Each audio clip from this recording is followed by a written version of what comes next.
you for tuning in to this episode of Speak Woman Podcast. Speak Woman Magazine and Marketing is a platform for women from all walks of life to share their stories, and we invite you to do just that. So go over to speakwomanmagazine.com, check out our latest issue, and learn how you can advertise your brand, your product, your service in our upcoming issue, and how you can be a guest on Speak Woman Podcast. We are doing great things. This is a new season and I want to include you. So let's connect. SpeakWomanMagazine.com. Now let's jump right into this episode of Speak Woman Podcast.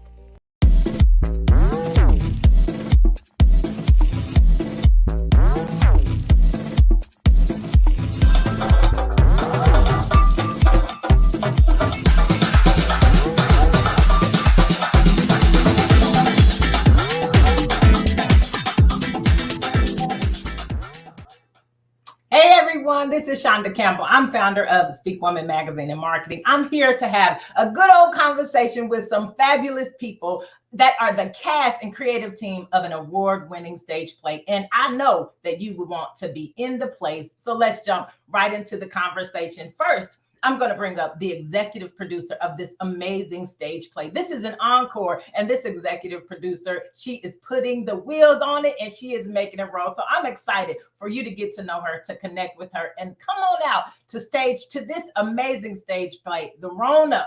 RONA, y'all. RONA. This is an amazing play. I was at the first one. I can't wait to this one. So I'm going to bring up Pastor Stephanie Wise Cunningham, who is the executive producer of this amazing stage play. We're going to get to know her all about this amazing stage play and about these awesome characters. And there's a new character, so let's jump right into it. Pastor Stephanie. Hi, how are you? I am well. I'm so excited. I have been like this is the light of my Sunday, and I'm come on. Yes, and you are looking amazing and fabulous. So well, God bless you for that. Listen, you just got the glow on. I love it. Well, thank you, Miss Shonda. Tell me about yourself. What you got going on, and how did you come into being the executive producer for this amazing stage play? Well, as you told the people, my name is Stephanie Wise Cunningham, and I am a connoisseur of the arts. I love creative people. I love to see projects that resonate with others. And just like you, I was at the first showing of RONA, The Aftermath. And when I tell you, I was blown away. I was blown away by the writing. I was blown away by the music. I was blown away by the directing and the blocking of the play. And so at the end of the show, they gave us some time to ask questions. And I remember people asking all kinds of questions, because I remember the reaction of the audience. I saw grown, big old Black men crying at the end of the production, because finally they had a voice. Finally, they knew that somebody was bold enough to say what it's really like to be a Black man and a Black woman in America during a pandemic. And they cried, and they went to Tiff and Tamika and Steven, and they were hugging on them. And so we got to ask some questions. And I remember being one back there asking myself, how can I make sure that this is bigger and better? How can I make sure that the rest of the world gets to experience what we have just experienced today? And I asked the question. And, people were, giving little offerings, giving little this and living little that. But I decided that answer lied within me. And so it just went one step after another. And I just offered. I offered my services, and Tiff and Tamika and Steven agreed to allow me to put my hands in a pot that I did not create. And I am excited and grateful to even be a part of this process. Wow. First of all, Pastor Stephanie, you came in here preaching, because I felt it. I felt it because it is such a blessing to be there. Like you said, I was at that wonderful stage play, and I was just, emotions were just up and down, and it was such an amazing experience. And even to be there, and like you said, to look at other people and to see the totality of this body of work that is amazing, and you've seen them preparing for it, and then you see this baby birth, and then it's like, oh my goodness.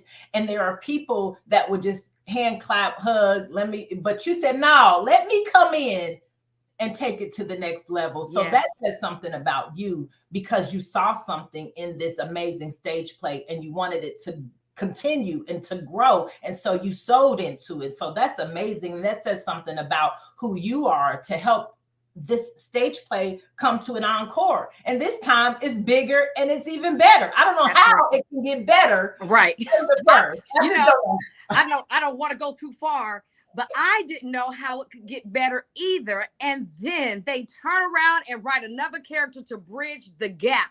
So what you think that you know you're about to see, it's gonna blow your mind, because you have not seen anything yet. Yes. So in other words, it ain't a rerun. It's not a rerun. Oh, No. Oh, Pastor Stephanie, I love it. I love it. I know that this is in your heart. Like, I can feel it when you talk about it. When you talk about this, just being a part of it and wanting to sow into it, we really can see and feel your heart. So I am all in it, and I'm ready for a new thing. I'm ready for something amazing, and I'm ready to go through all the emotions all over again, because I know it's going to be just that. And Shonda, and some new emotions that you didn't even know Ooh. under the surface. It's going to be amazing. Wow. Amazing. She said we're gonna pull out new emotions. New emotions. Oh my Yeah. goodness. Oh my goodness. Yeah, that's good. That's good. So let's jump right into the conversation with the amazing creative team that of this wonderful stage play that you are executive producer. Can we say Black Girl Magic executive producer? Put some respect on it. You Come gotta on. put respect on it, Pastor. Yes. So let's get into it with this amazing creative team that you have for this RONA, the Afro gospel stage play. Come on. I cannot wait. Okay. So the first person that we're going to bring up on the stage is Tiffany Countryman. Now, y'all, Tiffany Countryman, I've been following her for years. I think I've been following her for 8 years. I've been following her and looking at all of the great things that she has done in the community, not just on the stage, y'all, because anybody can do something on the stage, but she has done work. She's put in the work in the community, and she is an amazing writer. She is one of the most brilliant, talented people that I have ever met in my life. And I'm so proud to be working with Miss Tiffany Countryman. Co-writer, Miss Tamika Ludd. Miss Tamika, she is the co-writer. And I know they'll talk about this, but one of them wrote The Pastor and His Wife. The other one wrote Zoe and the Nurse. Now listen, she comes from a whole nother angle and a whole nother perspective, because she is educated in mental health. You want to know why your emotions were here, there, and everywhere and controlled? It is because we have a woman here that understands her assignment. And her assignment was to write in a way that we could be healed at the end of the play. So I want to bring Miss Tamika Ludd. I love you. All right. And then last but not least, somebody else that I have been following for years and years and years. I didn't tell y'all this. I have a music degree. So I am thoroughly impressed with Brother Stephen Crane. Now, Minister Stephen Crane is a musician extraordinaire. When I tell you, I listened to songs that he wrote 8, 9, 10 years ago, and he's always been ahead of his time. For him to be able to take the thoughts of these women and put it into music, this man is a genius. He is a genius from the top of his head to the bottom of his feet, and also educated. The lighting, the sound bites, everything that you see, this man has made it work. He has brought it to life. So here is Brother Stephen Crane. Proud of round of applause to the creative team. Yes. Oh, goodness. family. Oh, like Pastor Stephanie, I just want you to introduce me everywhere that I go. I just when I'm coming Right. in the room, just introduce She me got the because juice. She got the juice. yes, you got the juice, my dear, and it is so amazing. Pastor Stephanie was just telling us how she came to be the executive producer and how you all blew her socks off at the first event. And she said, I need to have my hands in the collard greens. She even went on and put her hands and her feet in there to put in her sauce. And I know it's going to be even more amazing because of that. So I definitely, Pastor Stephanie, that says a lot about you. What do you guys think about Pastor Stephanie coming on in and saying, let me bless you and go a little bit further with your baby? Listen, first of all, what's up, Shonda? Thank you for Hey, this girl, hey. I know you kind of a big deal or whatever. So thank you for, having us on your platform, for allowing us to give you the exclusive.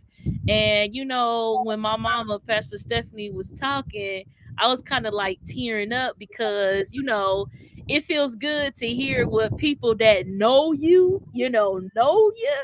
It feels good to hear, what they have to say about you and how they feel about you and your art and whatnot. And everything that she said was correct. She stood up during that cast talk back, and she said, what can we do? It was like a Malcolm X moment. She was trying to rally the troops. What can we do to make sure that this art continues? And she put her money where her mouth is. She stood up, she wrote a check, signed the check, put her name on the line for us.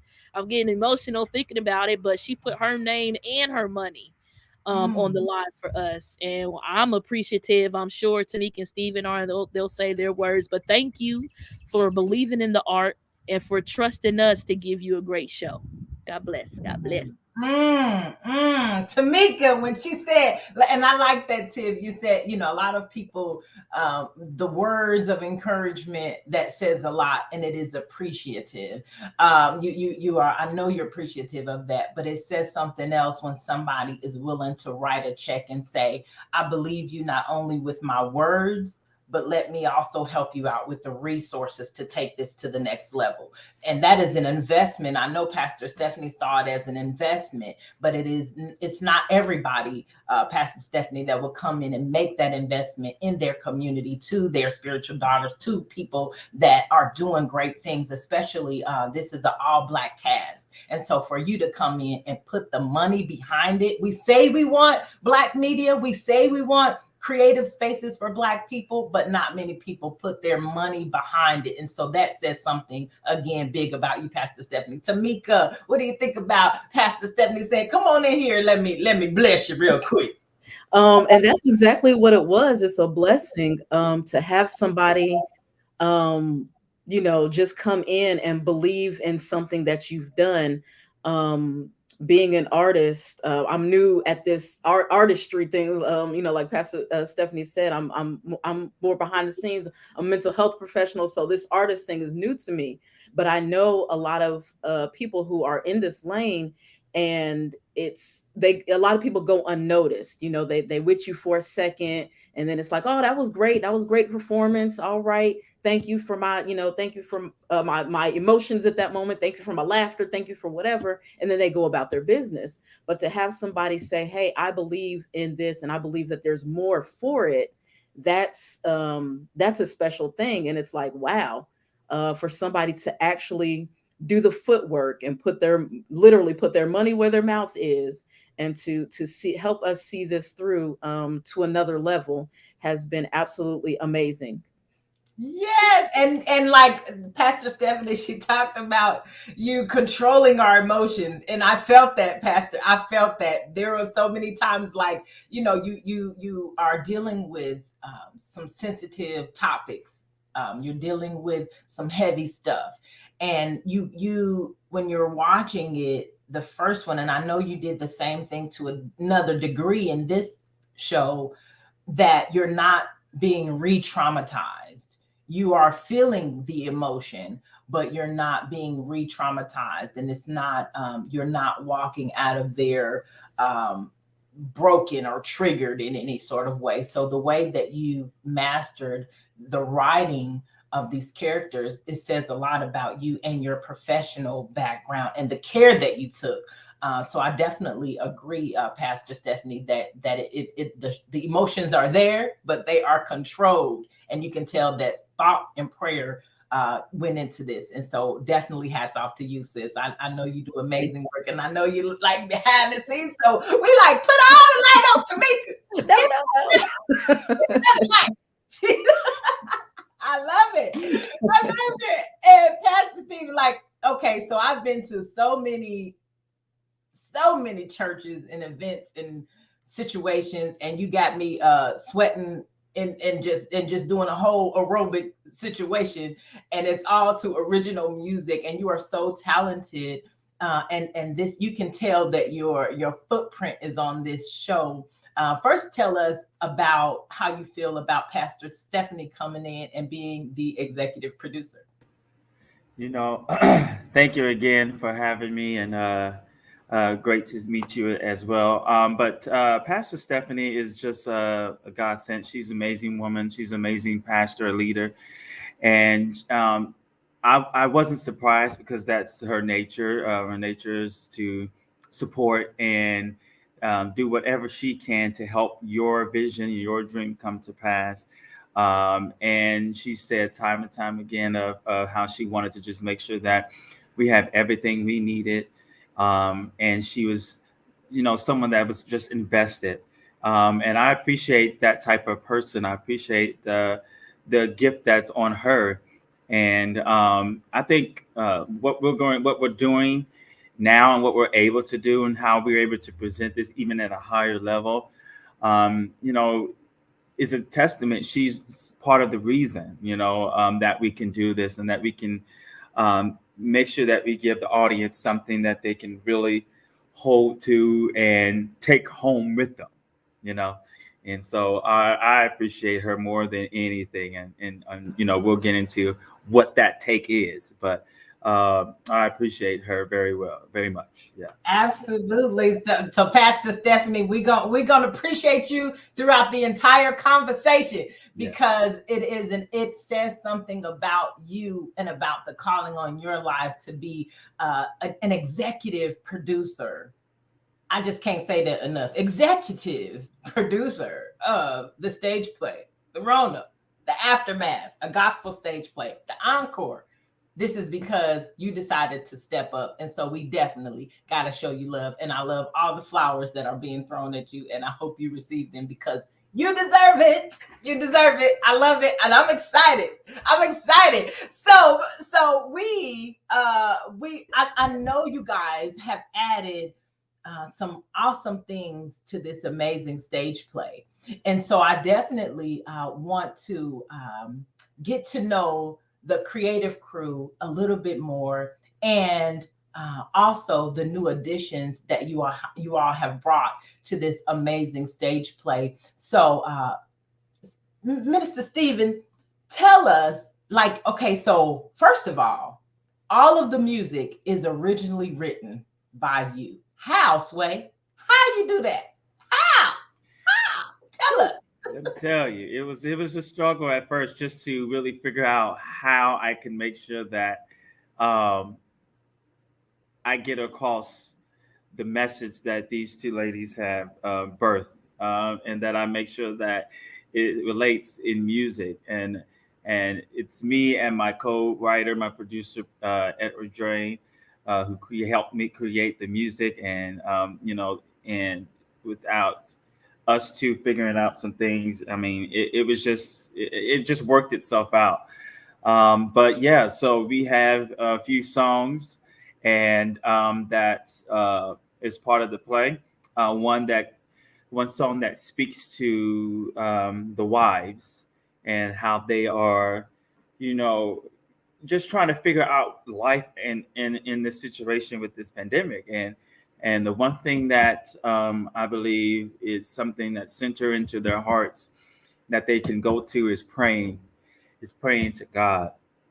And so there's a song, that talks about that. And the goal is for each and within that song is two leaders, it's two singers, separate singers, and the goal is to kind of convey this singer to this wife and this singer to this wife, and hopefully what they've been going through and dealing with, that song kind of enhances. And then we have another song that kind of talks about the couple, the Zoe and Devin, and the young couple, the young married couple, the newlyweds, and how they are still loving each other in the midst of this, and in the midst of fear of separation, because he's doing some things and she's afraid, and they reassure each other their love would never change. And so we have a little song that speaks to the love and to the connection of marriage, and hopefully the people out in the audience can hold each other, the married folks now, but the couples can hold each other and relate to this song.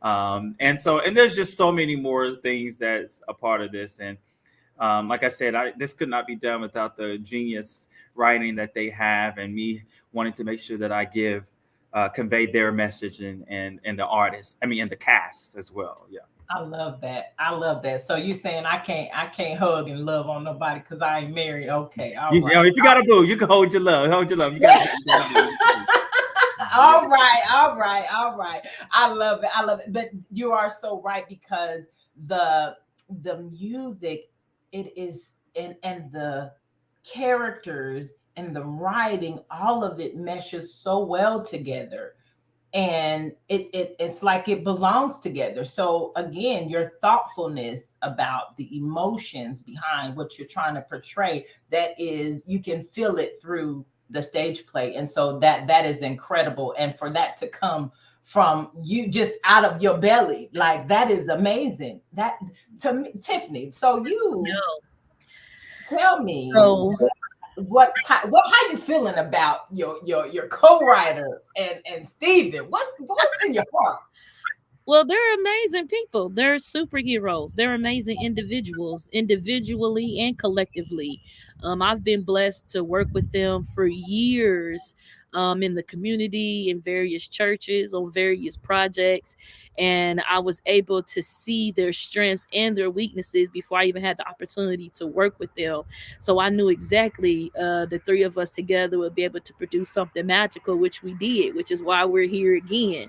And this is so amazing that we're here talking, because what we get to talk about is some new additions that we have coming to the show. And with Yeah. Steven's music, we were able to bring in a professional, nationally acclaimed and awarded dance company, Anointed Dance Academy, that's going to be blessing us. And we have Monica Heflin with us. I don't know if we're able to bring her up. Yes, let's She is bring the up Miss founder. Monica. Come on in the room.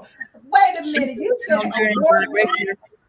Yeah, they win awards. They compete.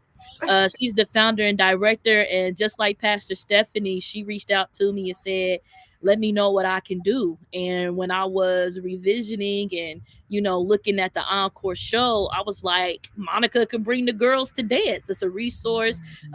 She jumped on it immediately, collaborated. They're donating their time, their energy, their creativeness, the girls, snacks, whatever it is. She has not asked me for one dime. She is here to help enhance the show. Her and her husband was at the first show. So, Monica, what you got for us? What you add to these songs that Steven done cooked up for us? Well, Tiff, you certainly have talked me up. Jesus. It's the truth. Look, I've I seen you love it. before. I love it. But yes, I am the director of Anointed Dance Academy. We've been around since 2016, and we teach Feet That Preach. That is our foundation. It's not just dance, it's ministry. And so Tiffany did bless me and my husband to come to the first show, and I was sitting there in tears. It really spoke to me about the things that different individuals were going through the pandemic. And so it's a blessing to be asked to share in this. Now, Stephen, now that music you got, I said, okay, Lord, help us to be creative, to be able to put together physically what you have put together in song, so that it then comes together with the play. And so, yes, our team of coaches, We have worked collaboratively, and we've been imagining. It's really taken us to another level, and stretched us a bit. We had auditions with our girls about what part of the song they were going to dance in, because we're trying to bring to life what the play encompasses, through through dance, and so also bringing that emotion as well. So I am excited. I don't even really think that my girls, and I teach children from the age of 6 and up. So I don't really think they understand the magnitude of what is about to happen. This being an all Black cast, us being at the Dayton Convention Center, we actually creating something from a musical piece that no one has ever heard about, because when you listen to gospel music, you like, hey, that's my song, and you crying because they saying, grateful, or thankful, or and so you already have an emotion there that you can put to movement. But when you have fresh music, then it gets you spinning. And as far as as dance is concerned, and Christian liturgical praise dance, we want to bring that ministry to the piece as well. So trust me, we've been listening, and we got the little pieces, the background music. We back there with our dancers moving around with the music. So we got the slow beat and the fast beat coming on. So we are excited. I'm really excited about bringing the girls on and just seeing how it all comes together. It's a phenomenal play, from the very beginning to the very end. And so the additions, I'm excited to see. I hope I can peek and see, peek around from backstage or something. Yes, listen, but you are part of the magic, though. Part of the magic, and I thank God for the opportunity. So thank you so much for bringing us on. And listening to everybody right at this point, I'm like, God knows exactly what He's doing. He knows our steps are ordered. This play is going to bless so many people.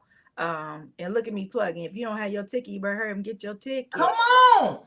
That's why we're here, right? Come on. I mean, like they are selling fast. I'm just saying. You better hurry up and get your ticket, because we say we support Black. This is something that you really want to support. This is phenomenal. It's well put together. It's well written.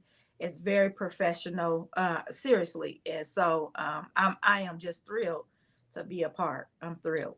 Oh my goodness, I'm ready. I love dance, and I've seen your dance company, and I'm ready. I was like, okay, all right. I see y'all taking it up, bringing the beautiful Miss Monica in. I see what you did when you did what you did. I seen it.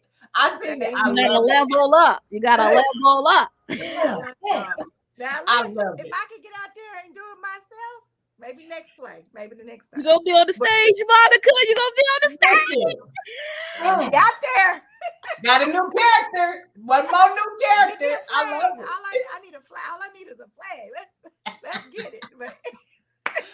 I love it. I love it. Yes. So don't forget, get your ticket so you can come and see this new edition, Anointed Dance Academy. That is going to be amazing. And I can't wait, because I know you always bring it. I've been to several events and witnessed. Amen. So I can't wait to do it again, and all together with my cousins and them, because y'all doing a fabulous job. So I can't wait to see you there. This is the new edition, dancing to the original music of the Mr. Stephen Crane. So make sure you get your tickets. We're going to take a break. When we come back, we're going to talk to one of the couples, Zoe and Devin. I felt this. There were times when I was like, yes, girl. And I was taps, and I was like, oh no, girl. It was just a lot going on. So when we come back, we're going to talk to one of the couples of this amazing stage play. And like Miss Monica said, make sure you get your tickets. You don't want to miss it. We'll be right back after the break.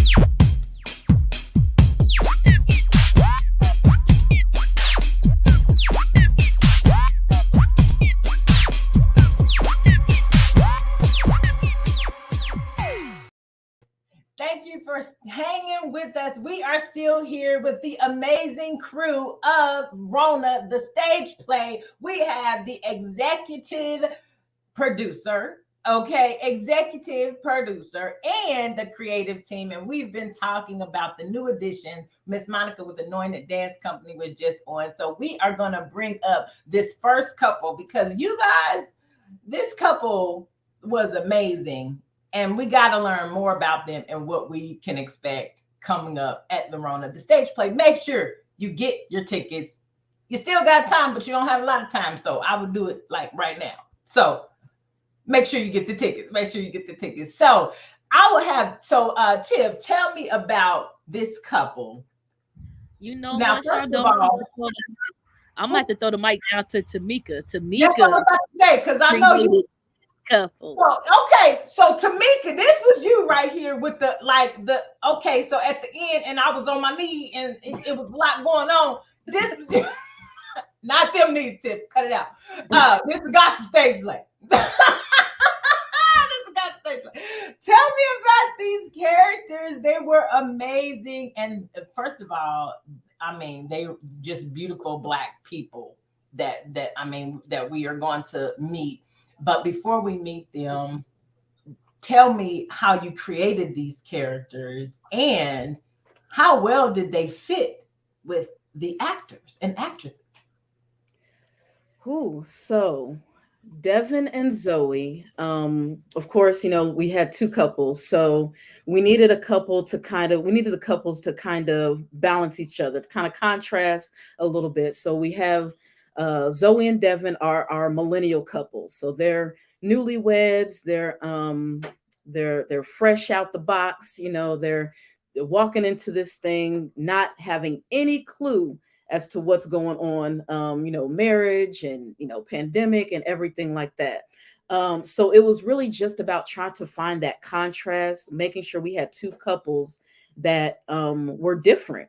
And it's funny because I wrote a couple that's actually opposite of myself. I've been married for 15 years. So coming into the pandemic, I'm not a newlywed. So it was really, really interesting writing this couple. I had to go back a couple of years, and remember kind of the conversations that my husband and I had and the thoughts and things that we were going through.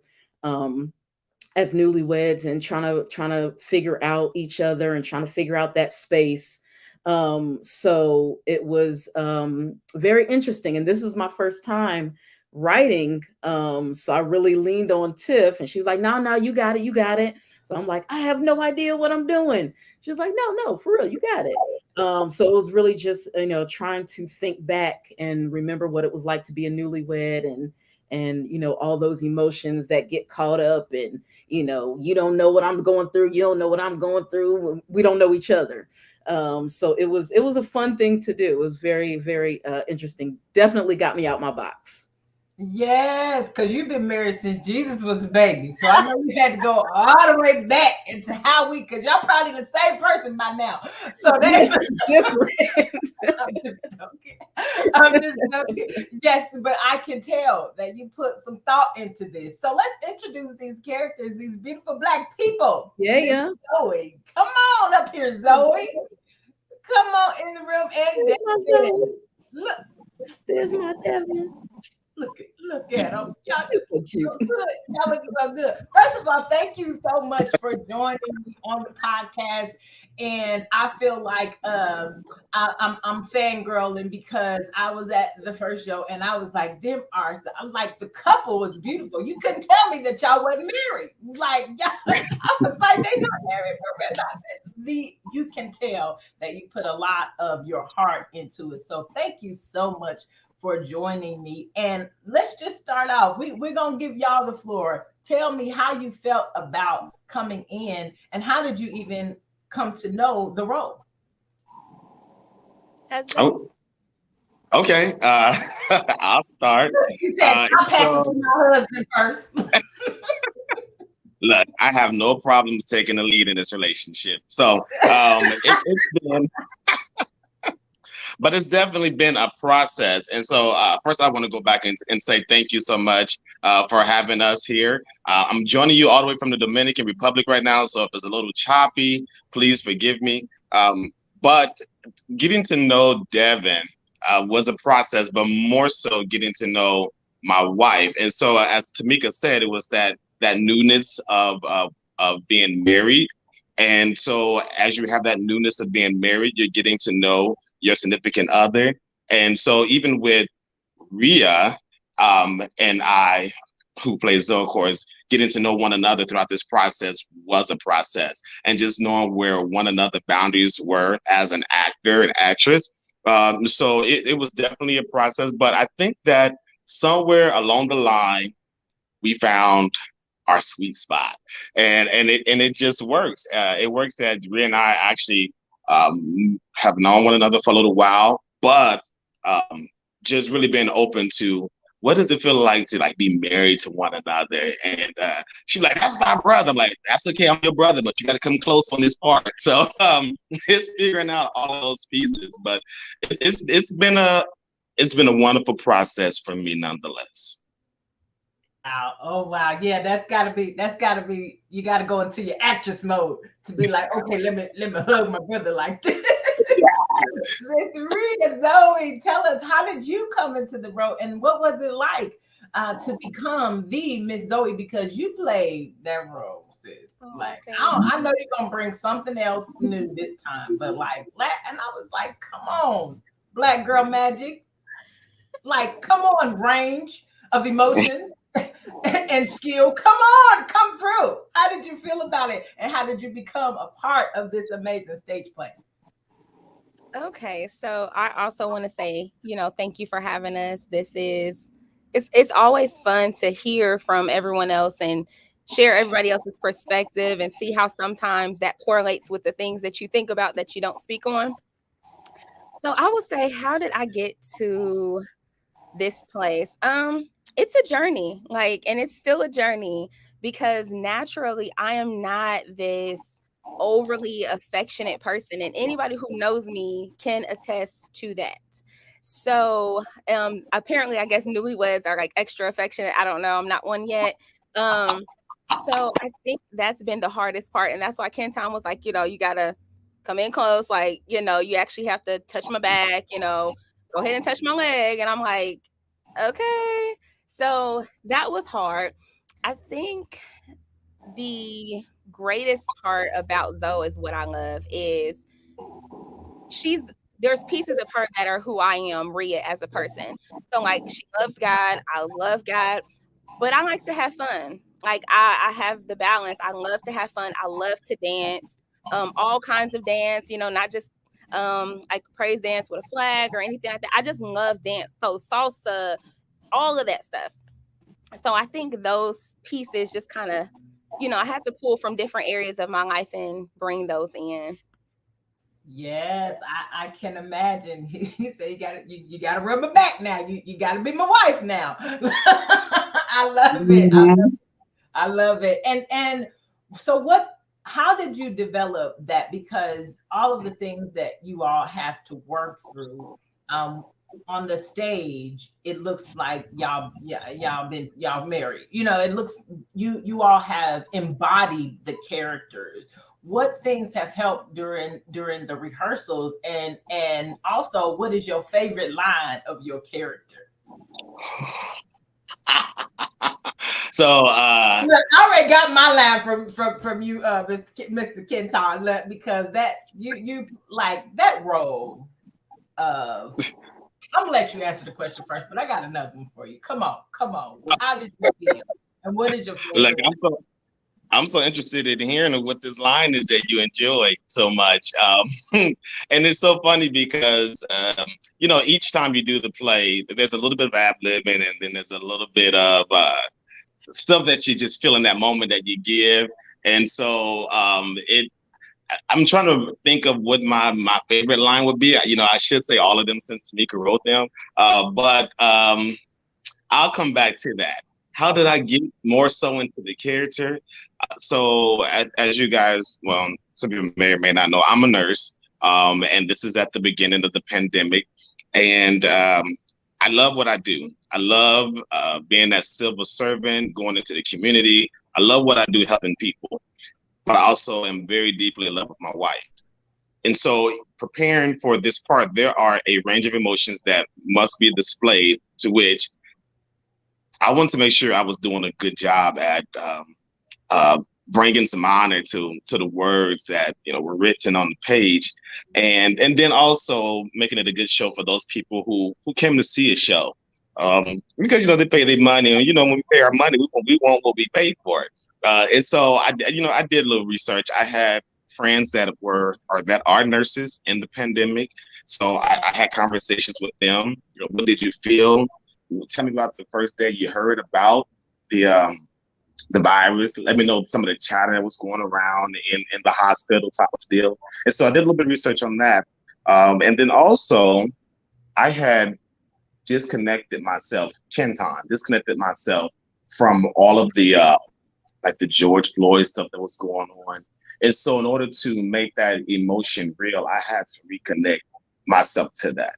And so it was going in, watching the stuff afresh, and feeling what I felt in that moment and taking it all in, because at some point in time, I need to pour that all out on the stage.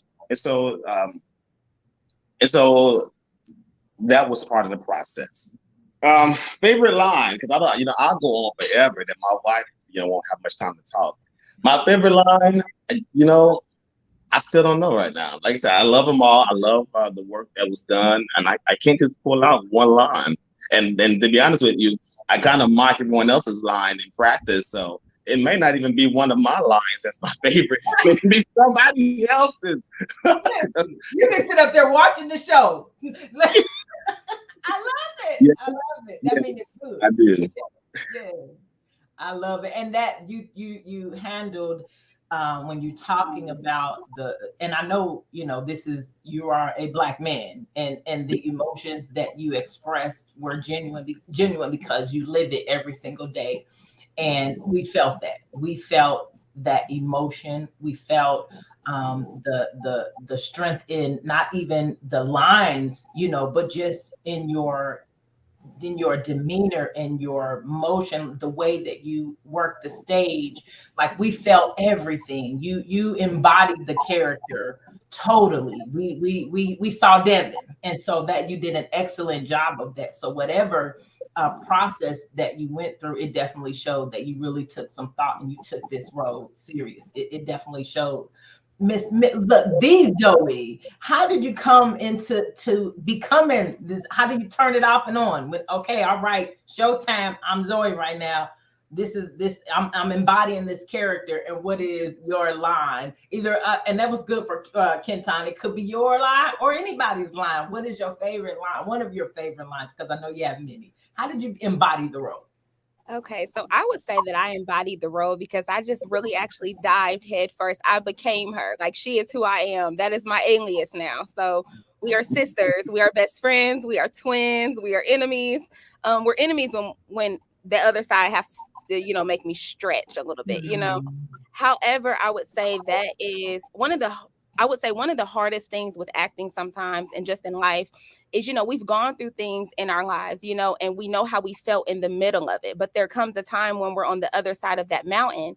And sometimes it's hard for us to make that connection. And so with acting, like, I had to go back and make the connection on different parts of, okay, when this was happening to me, what was I feeling? What was I going through? And I have to bring those pieces out to bring them and make them alive, because essentially our audience and everybody who is a part, those may be things that they're dealing with. And so this play, this opportunity could be how somebody else sees, like, okay, there's another side of the mountain. And so that's kind of how I have had to kind of work that. I've played with my lines a lot. One of the things I actually do is okay, y'all. Oh, well, it's live. So at this point, you can tell whoever you want to tell. So I actually record myself and I play it in my car through my Bluetooth. And I listen and I play and I go back and forth and I'm saying, hey, did that sound natural? Do I really feel that? Or I look myself in the mirror and I'm doing these lines, or I'm just walking throughout my house, just whatever. So I really, like, in my head, people probably think I'm crazy. Like, I'm really working on these lines in my head. Like, I'm really this girl, this woman. So I think that has been how I have worked to really do that. But then truthfully, there are a lot of parts of this play that really are real. I mean, it's my life. Like, the monologue is my life. Just wait. I mean, so that is that's real. So when you see me crying, they're like, oh, that's a real tear. Like, that's not fake. It's real. And you have to connect with that, because realness is what we connect with. Although it's, entertainment and it's a play, there are still a lot of real life events that have taken place, and a lot of real emotions that take place as well. Wow. And I would have to say my favorite line, it is hard because they're all my favorite. My sister wrote it, However, I would have to pull a line from my monologue, and it is where Zozo, that's what Devin says. So where she says, I'm absolutely limitless.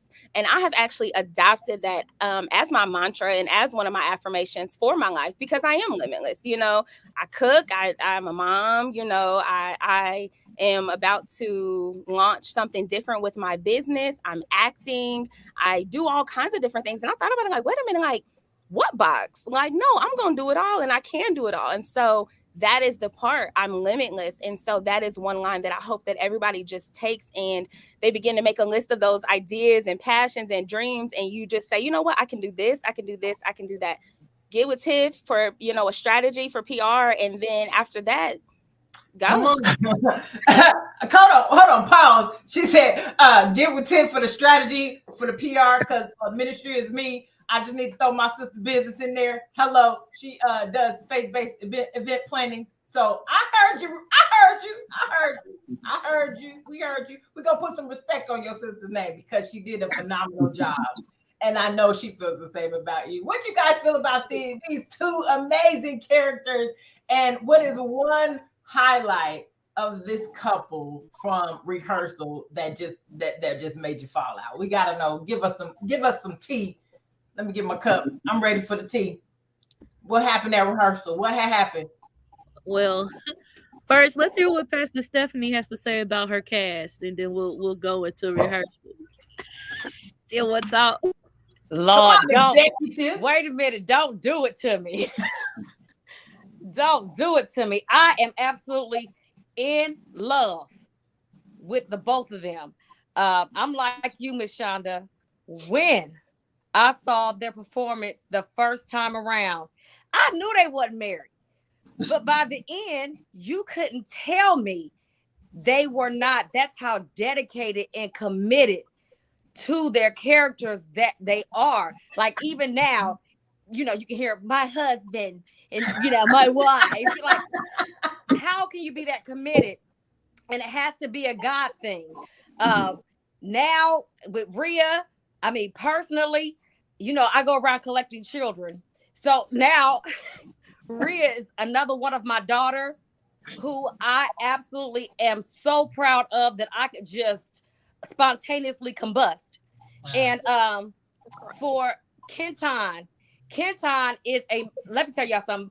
It don't take me long. Kenton is a man of honor who knows, like I said, his assignment, make sure that it is done, and make sure that he goes over and beyond where he needs to go and who he needs to be. So that is how I feel about my beautiful cast. I love y'all. See, that's what we talk about. She don't you just want to just take her with you every day? Everywhere you go. Like that. Somebody forget who you are. Yes, Hey, Shonda, before we get into like rehearsals and stuff and the cast, how you feel about bringing the whole cast up so we can all talk? So we got the other couple. We got the other couple. And then we've got a new character. So let's take a break and bring the other couple up, who got a little time in the game. And then we're going to talk to the new character, and we will definitely come back and talk about the rehearsals. So join us right after the break.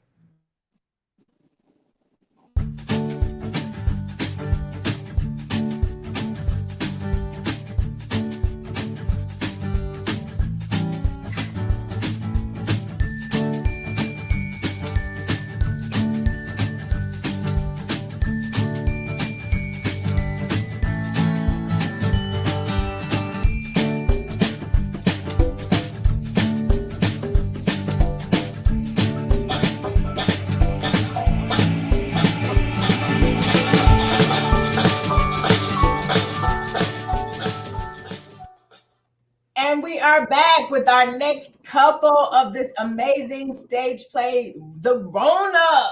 Like, okay, we had the newlywed couple, and now we have the had got some time in the game couple. So introduce us to this amazing couple, and let's jump right into getting to know them.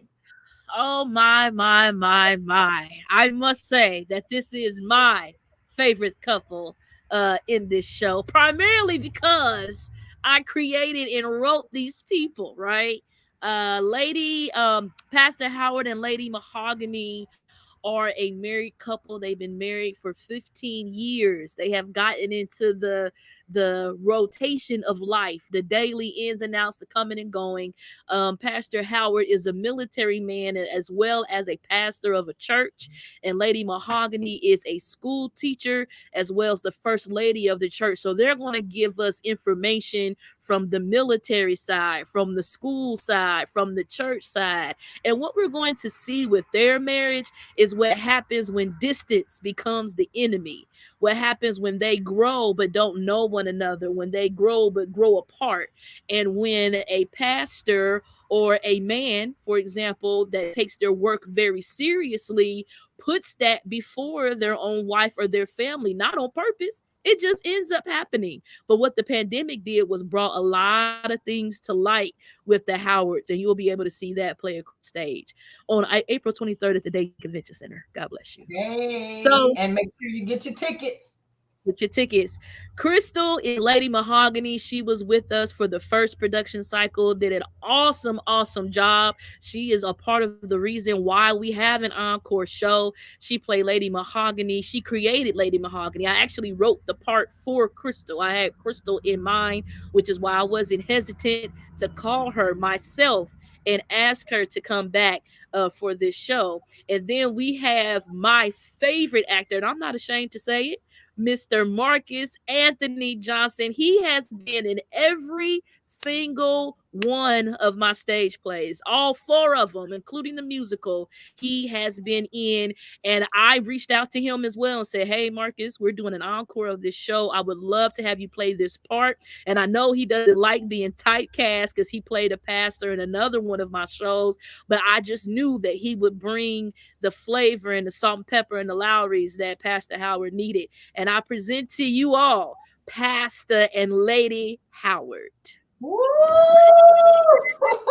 Yeah. Look, she said, come on, church wife or pastor's wife. Come on. I love it. Thank you so much for joining us. Tell us how are you feeling now? Because we are only weeks away from the stage play. How are you feeling about your character that you have just grown into? How are you feeling about that? And why should the community get their ticket right now? Lady Mahogany.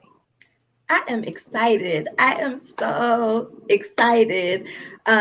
Lady Mahogany has evolved since the last show, and so I am so excited to put her on stage. I think last time when we did the show, like we were still really dealing with the weight of the pandemic and everything. Like we were just getting to the point that we had the vaccines and all of that thing. And so now that some of that has passed, I feel like we're able to create more freely. And so you're going to get to see some things on the stage that you didn't get to see the last show. You're going to get to see the creativity flowing between the cast. And so I'm really excited about that. And the community needs to come out because I think it is so easy for us to be desensitized to what has happened because we've been living it for all these, for the last 2 years. And it's easy to forget how intense it really was in 2020 when all of this first started to happen. And so I think it's important that we have that reminder, like we've lived through some traumatic things the last few years, especially those of us who are local. Like this didn't start in 2020 with the pandemic. We had tornadoes, we had a mass shooting, all these things happen. And we were so busy trying to live through it that sometimes when we've gotten over to the other side, we've forgotten. And so I think it's important for the community to come out to see this show as a reminder to give ourselves some grace. Like some of us are wondering, like, Lord, why am I so tired? What is it I'm doing? And it's because we just lived through trauma. And it's okay to give ourselves some grace to just be tired and to not do all of the things. So I think that the community is going to be, if they haven't already gotten their healing, they can come to the show and get a piece of it because that's what we are here to do. Yes, and it is, and it shows that it really shows the thought that each and every one of you put behind it. And it is a gospel stage play, but it doesn't come off, as a religious stage play. It comes off as real life. People that are, maybe believers and are believers, but we have a real life, and you guys embody that and how to navigate that. And you're so right. There are so many people that are dealing with these traumas, and sometimes if we just see them through you, then I can relate and get my breakthrough just because we're looking at a mirror. So that was a whole word. We could tell you are a pastor's wife. My husband is a minister in real life. I ain't new to this. I'm true to this. That's what she just said. Marcus, so you are like the superstar of in Tiffany's eyes. She said you've been in all of her stage plays. That is amazing. Right. Amazing. How are you feeling about this role, and why should the community get their tickets today? I am excited about this role. Like Tiffany said when she was talking about me, that I don't like to be typecasted, I guess. So there was a bit apprehension. I was like, oh, I get to play another pastor. This is going to be fun. But then I got the script and I started reading it, and I was like, man, this dude is intense. And I've never played a character like him before. I'll say that every character I've ever played has been likable. Not saying that you won't like him, but he's definitely he stands firm in what he believes in. And to answer your question, I definitely think people should come out to see this, because just like Crystal said, we oftentimes become desensitized. And again, when I was reading the script, I was like, this is a lot that's going on. And then I had to really think about it. Like, this was all going on in 2020 with the pandemic and all of the George Floyd and the Breonna Taylor and all the protests and all of these things. And we've been now moving into year 3 of the pandemic. And it's like, I forgot that all this was going on, because we've kind of just become, just content with where we are, and we're just going on with our lives. And so I'm excited about doing this. Absolutely. Lady Mahogany, do you have a favorite line in the show? A favorite line. So I don't know if I have a favorite line, but there is a scene that Pastor and I really get to kind of argue it out. And that's exciting for me because I'm not an arguer in real life. So like, yes, let me get this aggression out. I like it. Look, some people it's the other way around. They live with it every single day. So I like it. I mean, you got a lot of pent up emotions that's gonna come out in the stage play. I love it. Marcus, what is your favorite moment in the show? If you don't have a line, what's your favorite moment? My favorite moment is Pastor Howard's monologue. Because I think for much of the show, you get to see one side of him. And I think the monologue, he gets to finally express himself and tell you the why. He gets to answer the why he is the way that he is. And I do have a favorite line. It was one, and I didn't think there was going to be my favorite line. In his monologue, he says that he thought that loyalty was the equivalent to love. And that kind of resonated with me, because it made me rethink and reevaluate all of the relationships, family relationship, friendships that I have, and really kind of look at them and say, well, do I really love this person the way that I say, or am I just loyal to them, and vice versa? Are they just loyal to me, or do they truly love me the way that I need to be loved? And so I think that's probably my favorite favorite line in the show. Yes, that's awesome. And you and your character, you know how you can have like you weren't necessarily a bad guy, but it was, some stuff I was like, giving you the side eye. And then as the play unfolded, there was a grace that we were able to offer you because of you unfolding this character so well. So I definitely, I was giving you the side first, but then I was like, okay, all right, maybe he all right. Maybe he out. No, but you did an amazing job of say this, Shonda. Yeah. Marcus is new this production cycle. He's not the original actor. Okay, So he's okay. bringing a whole new. So you bringing another sauce to the show. You bringing a whole Bringing nother. the sauce to the show. He's bringing Okay.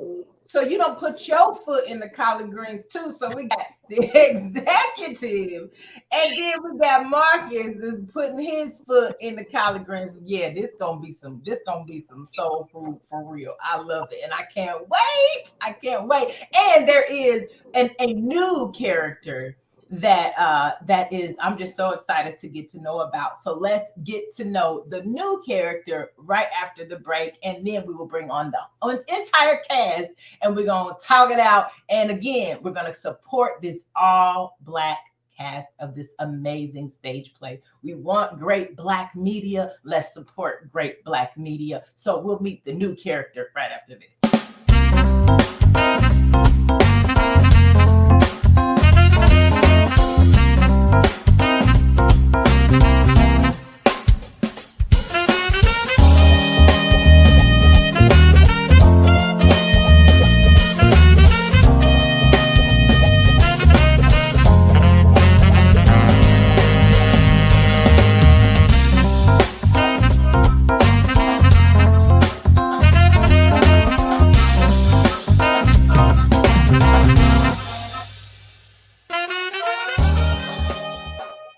All right, you guys, we are gonna meet the new character of the stage play, Rona, the Aftermath. Like this is a beautiful moment because first of all, before you even speak, Maxine, Mother Maxine, Miss Cynthia, you came on in this room here. You hear me? Like you just came on in here. So you are absolutely beautiful before you even open up your mouth. And I'm excited. Somebody introduce you like, okay.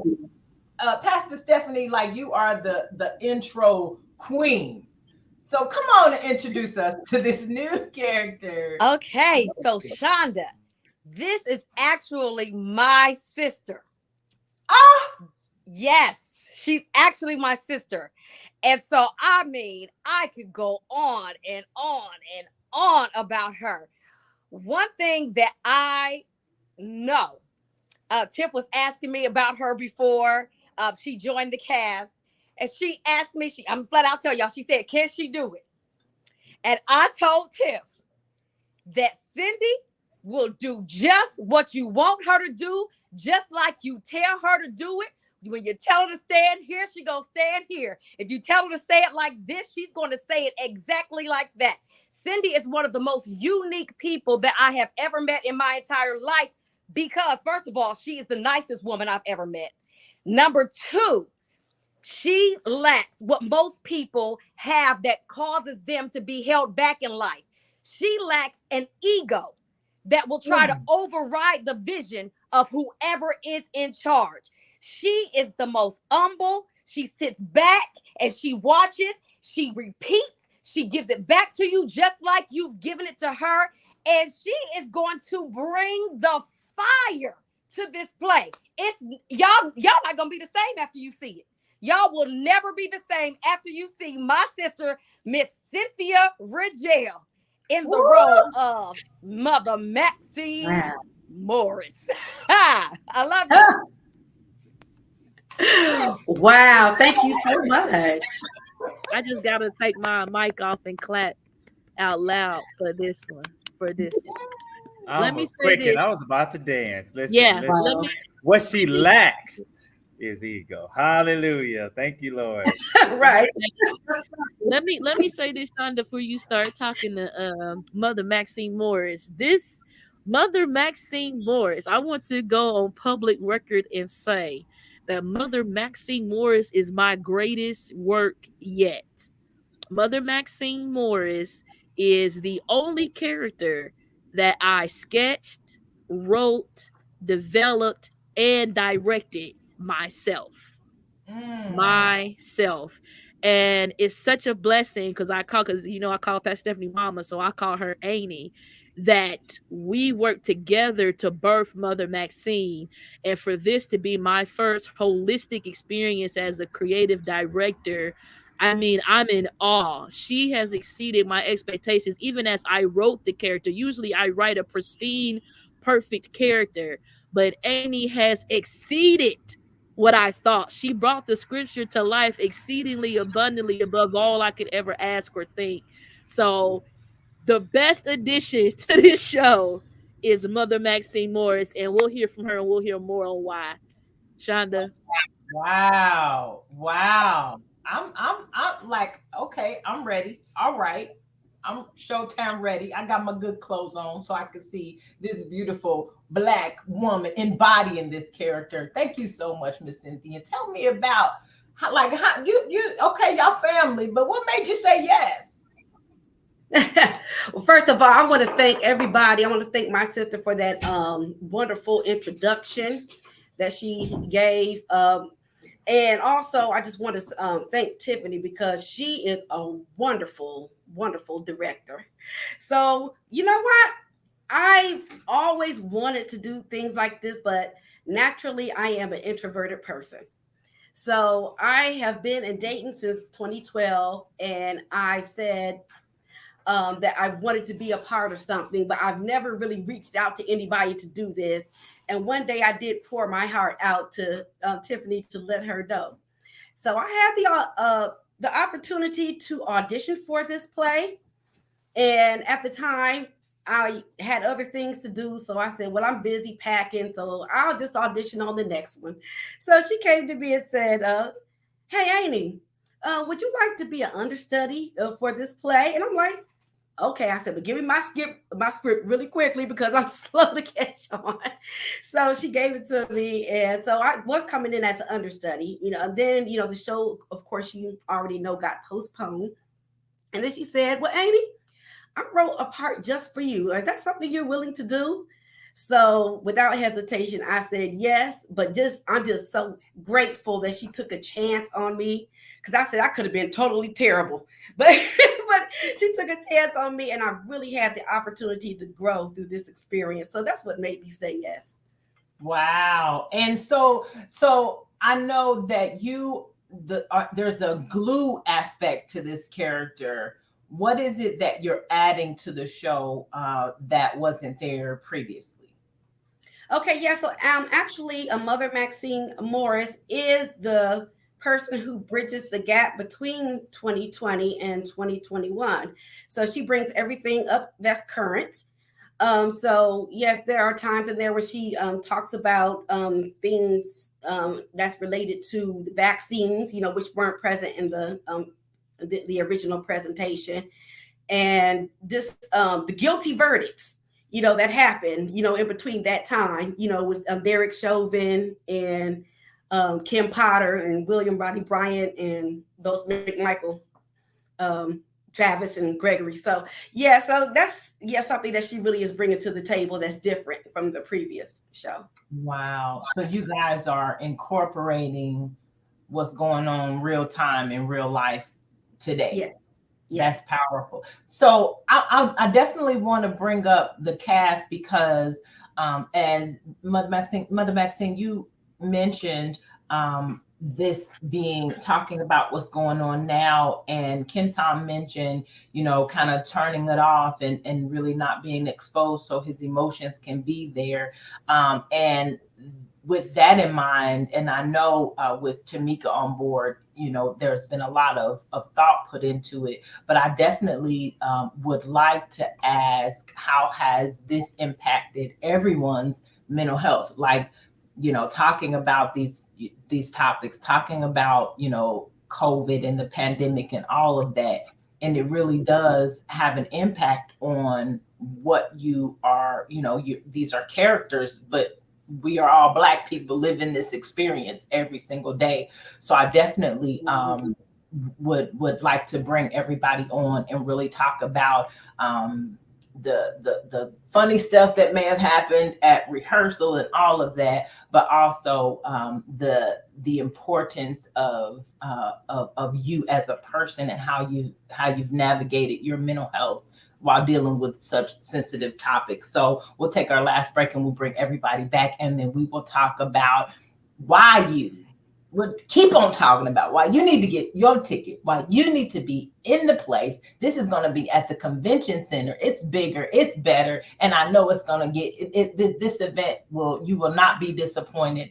I know these amazing Black people have poured their heart and soul. We've talked about it, and let's make sure that we are there to support this. We want to see more. We want to see you guys do great things, each and every one of you. I know you've got such flourishing things going on outside of this, but to come together for this amazing piece, I want to talk about all the good stuff, but we do want to make sure that we are mindful of how you take care of yourself, because we want you all to continue to produce these amazing events. We'll be right back after the break.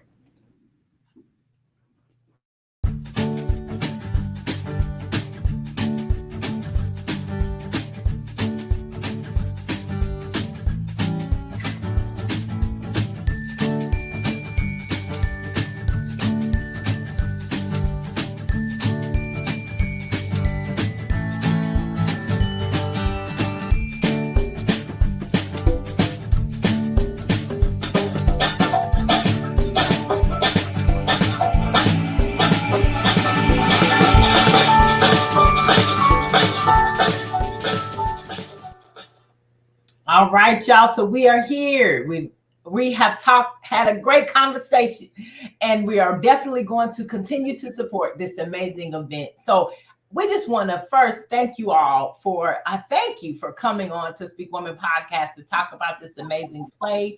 I know it's going to be the experience is going to be amazing, but we definitely want to make sure that we continue to support you in all that you're doing. And so just as we close, how have you, any last words, and how have you taken care of yourself and your mental health as you have embarked upon this amazing project and this piece? And the dates and the location, all the information will end out with the crew, the creative team. But how are you taking care of you? So Shonda, one thing that we do before we start practice is we do what we call cast care.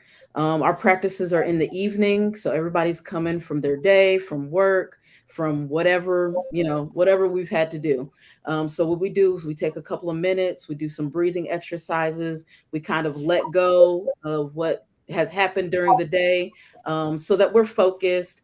A lot of us, like I said, have jobs, we're parents, we're got high positions on our jobs, we're dealing with kids all day, and so we really just try to just let go of that, so we're focused on one thing. So I don't know, hopefully it's helping the cast. I know it helps me sometimes after I've had a day, and I just come in and just we do some breathing, we shake it out, we let go of everything that has happened, and then we get into the role. That way we don't have so many other things in our mind as we're dealing with these heavy topics that we deal with in the play. So that is one thing that we try to make sure that we do for our mental health as a cast. I love it. I love it. And I know with you on point, I know you are always on watch. Tell us about the location and where the play will be and the date and all that good stuff, Tiff. And then we'll have our final words and we will be up out of here. This has been so joyful to talk about this amazing play. Where it's going to be, Tiff? Talk to us.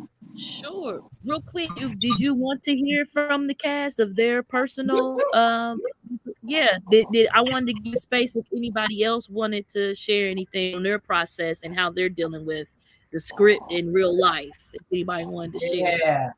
Yeah. Well, I'll go since the floor is open. Amen. And so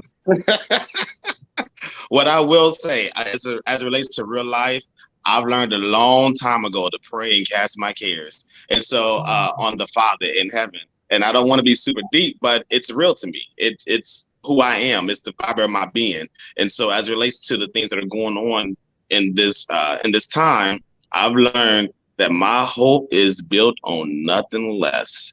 Amen. But as it relates to the character, again, I think the gathering of our minds and rehearsal, it helps bring us to the place where we need to be. It helps us get in our zone.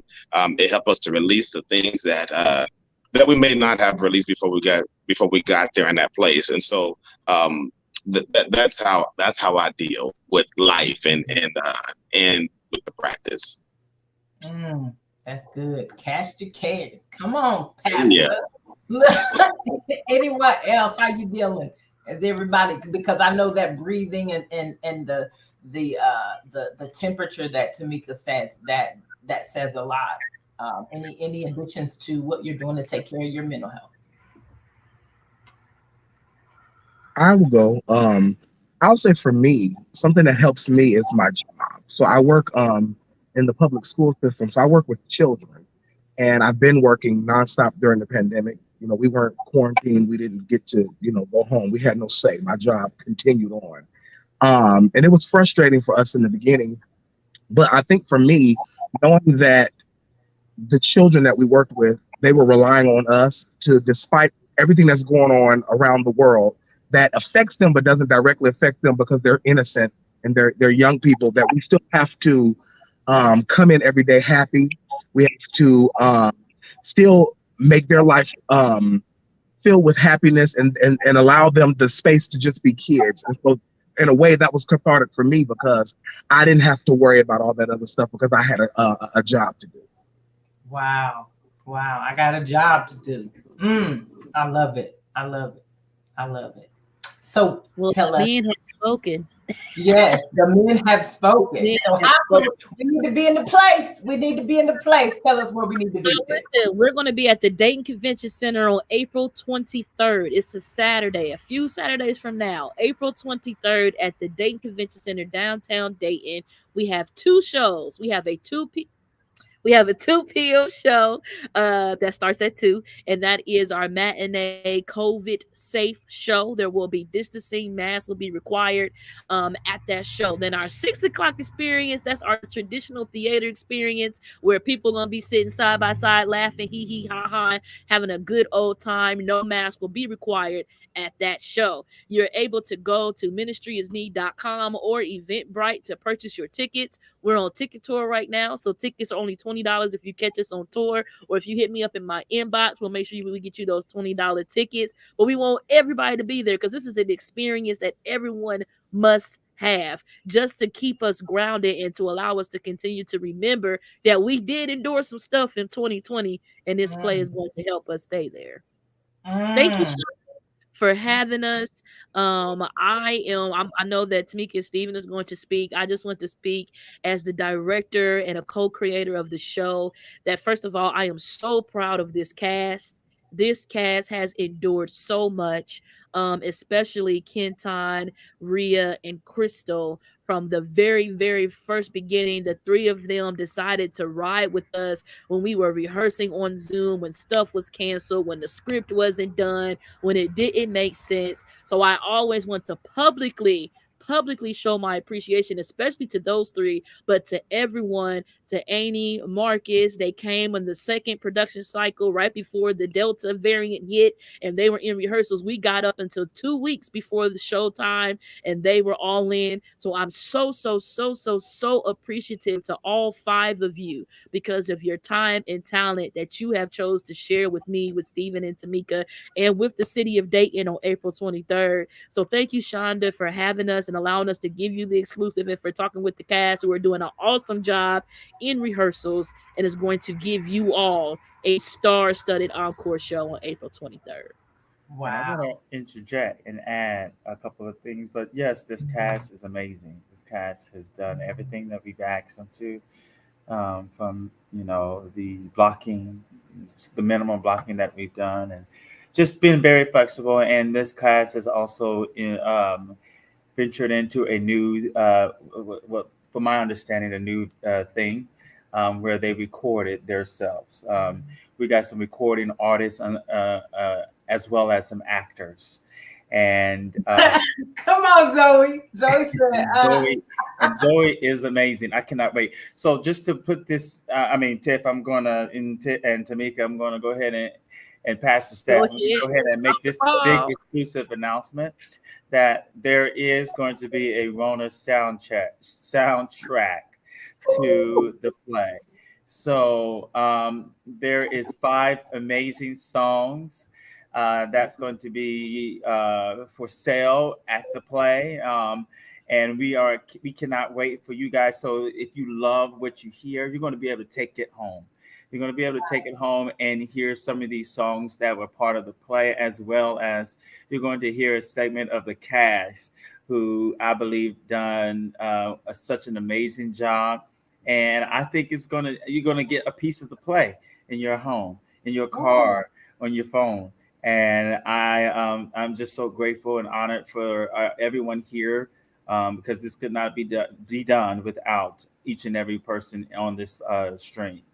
So you guys, we'll let you know all the specifics of the soundtrack and what you're going to need to bring. But we hope that you guys support that and get to take that home as well. Wow. Tamika, take us out, sis. Take us out. Woo. I am so excited about this time around. These actors and actresses have been amazing. They are so professional. For them not to be professional, they're very professional in what they do. Because you could walk in here and be like, oh yeah, I'll audition. Oh yeah, I'll do this. Oh, it's just something to do. But they take it very, very seriously. And I appreciate that. They stay flexible, and I appreciate that. A lot of us, sometimes, we got families, things come up. We've had to cancel a couple rehearsals, but as soon as we get back, they have been on top of it. And I'm just excited to see what's going to happen. I don't even know. I'm on the edge of my seat to see what's going to happen, because this time around, we allowed them to bring in some of their own creativity. So I don't, they might have some surprises for show day.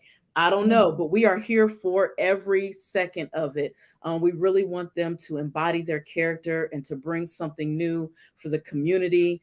As things are, we're back out here. So we really, really are ready to put on a great show for Dayton. Awesome. And the executive producer, she has put her stamp on it, and she done made the collard greens a little more seasoned. I thank you all for joining me. Pastor Stephanie Wise Cunningham, you are amazing. I know that you saw something great, and you came in and you put your stamp on it. Look, her and her sister having a good old time. Enjoyed themselves. Any final words, Pastor Stephanie? And we are going to get out of here. I appreciate you all for being here. Listen, I feel the joy. They over there having a good time. I just want to be with y'all. I feel the joy. What's your last words, Pastor Stephanie? Okay, I was trying to unmute.